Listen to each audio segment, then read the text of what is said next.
Halo anak-anak Bapak. Nah, hari ini kita akan melanjutkan pembelajaran kita untuk muatan bahasa Indonesia. Nah, pada pertemuan sebelumnya kita sudah mempelajari tentang kalimat efektif, kita sudah mempelajari awalan ter, kita juga sudah mempelajari tentang teks non-fiksi dan teks fiksi. Hanya sekedar mengingatkan bahwa teks fiksi itu adalah teks yang informasinya berupa hasil imajinasi pengarang, sedangkan teks non-fiksi adalah teks yang informasinya bersifat faktual atau nyata. Nah, jadi untuk pembelajaran hari ini kita akan membahas tentang urutan alur dalam suatu teks bacaan atau urutan peristiwa dalam teks bacaan. Nah, namun sebelum itu anak-anak Bapak akan jelaskan terlebih dahulu apa-apa saja yang termasuk di dalam unsur-unsur intrinsik. Nah, mengapa Bapak jelaskan tentang unsur intrinsik? Karena ketika kita mempelajari tentang urutan peristiwa, maka kita nanti akan mempelajari tentang alur cerita. Nah, jadi dari unsur-unsur intrinsik inilah kamu nanti akan memahami dan mengetahui apa itu pengertian alur. Nah, maka simaklah pembelajaran hari ini supaya kamu dapat mengerti dan paham. Oke? Nah, selamat menyaksikan.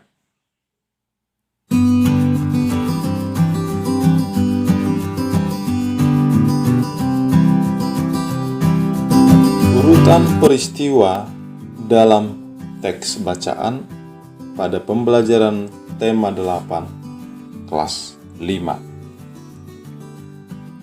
Pada pembelajaran kali ini kita akan mulai dari unsur-unsur teks bacaan. Secara umum, unsur teks bacaan itu dibagi menjadi dua, yaitu unsur intrinsik dan unsur ekstrinsik.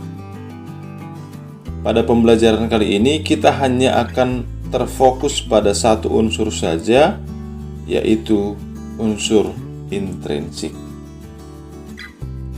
Nah, apa itu yang dimaksud dengan unsur intrinsik? Simaklah dengan baik.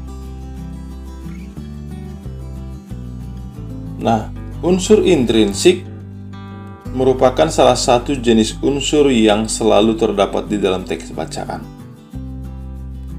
Unsur intrinsik adalah unsur-unsur yang hadir di dalam teks dan secara langsung membangun suatu teks. Ya, unsur-unsur yang hadir di dalam teks.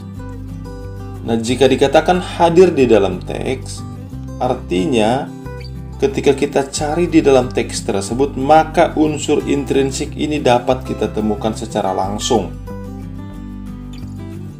tertulis di dalam teks tersebut.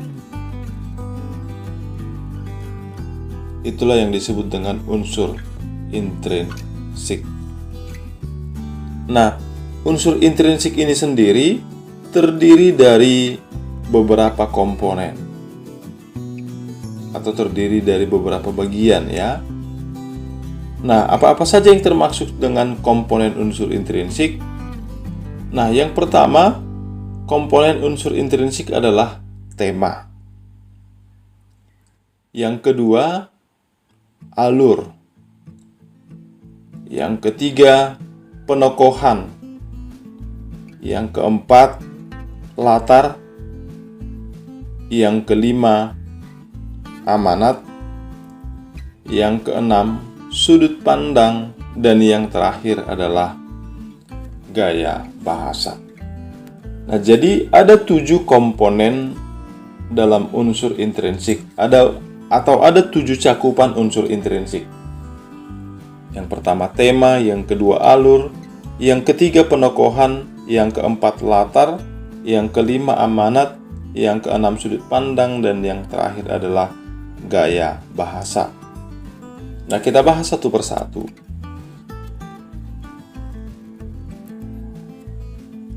Kita mulai dari tema. Nah, tema merupakan landasan utama dalam pengembangan cerita yang diungkapkan pengarang dalam cerita. Nah, jadi tema ini disebut juga dengan dasar cerita ya. Dasar cerita. Nah, yang kedua ada yang disebut dengan alur. Nah, apa itu alur? Alur adalah rangkaian atau tahapan yang membentuk cerita di mana pengarang memulai cerita, mengembangkan, dan mengakhiri cerita. Secara singkat, sebenarnya alur disebut juga dengan jalan cerita. Ya, jalan cerita itulah alur. Nah, kita lanjutkan. Bagian berikutnya adalah penokohan. Nah, tentunya sebuah teks identik dengan penokohan. Nah, apakah penokohan tersebut? Penokohan adalah cara pengarang menggambarkan tokoh-tokoh yang ada dalam cerita. Penokohan terdiri dari tokoh cerita dan watak tokoh. Nah, ini informasi utamanya ya. Tokoh yaitu orang-orang yang secara langsung terlibat sebagai pemeran juga sebagai penggerak cerita. Nah, sudah jelas ya. Jadi penokohan itu anak-anak Bapak, orang-orang yang terlibat dalam teks tersebut. Ya, orang-orang yang terlibat dalam suatu cerita. Tokoh-tokohnya, sifat-sifatnya, karakternya. Seperti itu ya. Nah, selanjutnya kita masuk ke latar. Nah, latar ini adalah bagian teks yang berisi keterangan yang menggambarkan tentang waktu, tempat, dan suasana. Nah, jadi secara umum latar itu dibagi menjadi 3 ya. 3. Latar waktu, misalnya siang. Nah, itu latar waktu. Di rumah, nah itu latar tempat. Bergembira atau menyenangkan, itu latar suasana. Jadi ingat ya, latar itu dibagi menjadi 3, latar waktu, tempat, dan suasana. Dan keterangan yang menggambarkan tentang waktu, tempat, dan suasana, itulah yang disebut dengan latar. Nah, kita lanjutkan. Berikutnya adalah unsur intrinsik amanat. Nah, amanat adalah unsur intrinsik yang berisi pesan atau nilai-nilai moral atau nasihat yang disampaikan pengarang kepada pendengar melalui cerita yang dia buat gitu ya.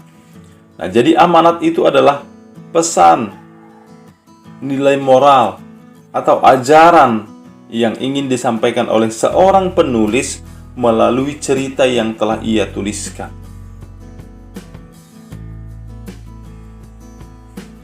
Nah, selanjutnya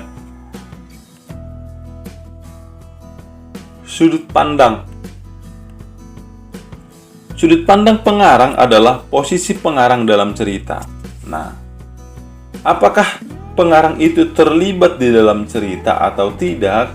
Itulah yang disebut dengan sudut pandang. Artinya seperti ini anak-anak Bapak. Di dalam cerita ada seorang penulis, dia terlibat di dalam cerita itu. Atau ada juga penulis yang hanya menuliskan cerita, dia menceritakan kisah orang lain. Nah, itulah yang disebut dengan sudut pandang. Nah, maka poin yang paling penting adalah, coba perhatikan ini. Dalam cerita, posisi pengarang terbagi menjadi 2, yaitu pengarang terlibat di dalam cerita dan pengarang berada di luar cerita. Nah, itulah sudut pandang. Nah, yang terakhir ada namanya gaya bahasa ya, ada gaya bahasa. Apa itu gaya bahasa? Gaya bahasa adalah cara pengarang dalam menguraikan cerita yang dibuatnya.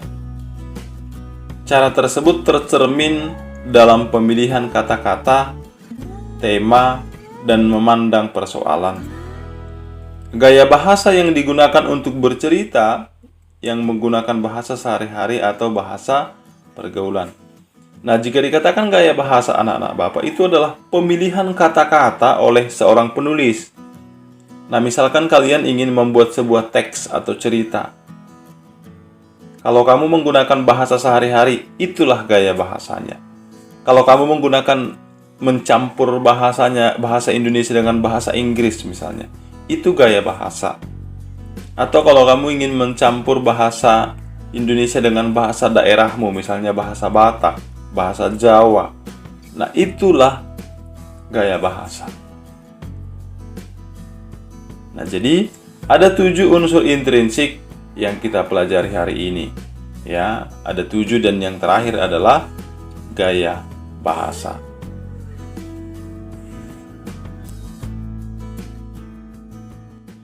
Nah, jadi demikianlah pembelajaran kita untuk hari ini. Nah, seperti yang saya sampaikan di awal, sebenarnya pembelajaran kita adalah menentukan tahapan peristiwa dalam suatu teks bacaan.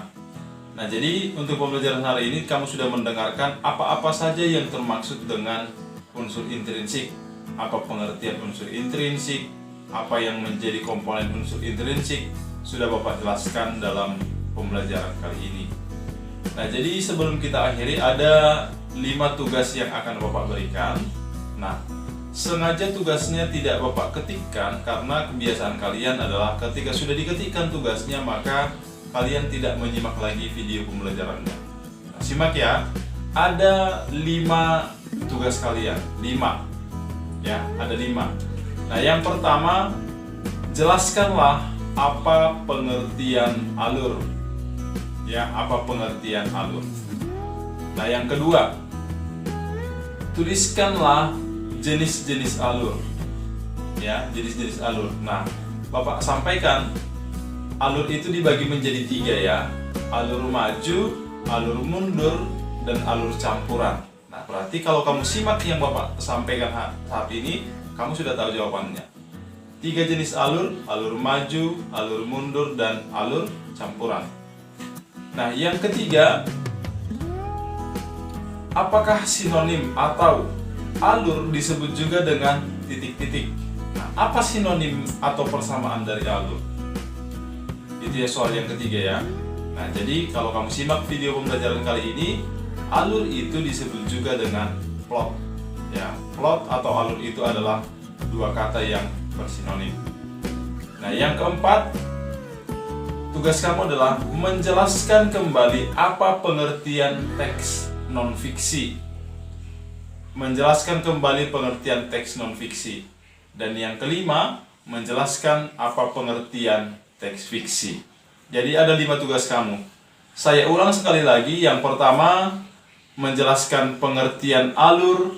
Yang kedua, menuliskan jenis-jenis alur.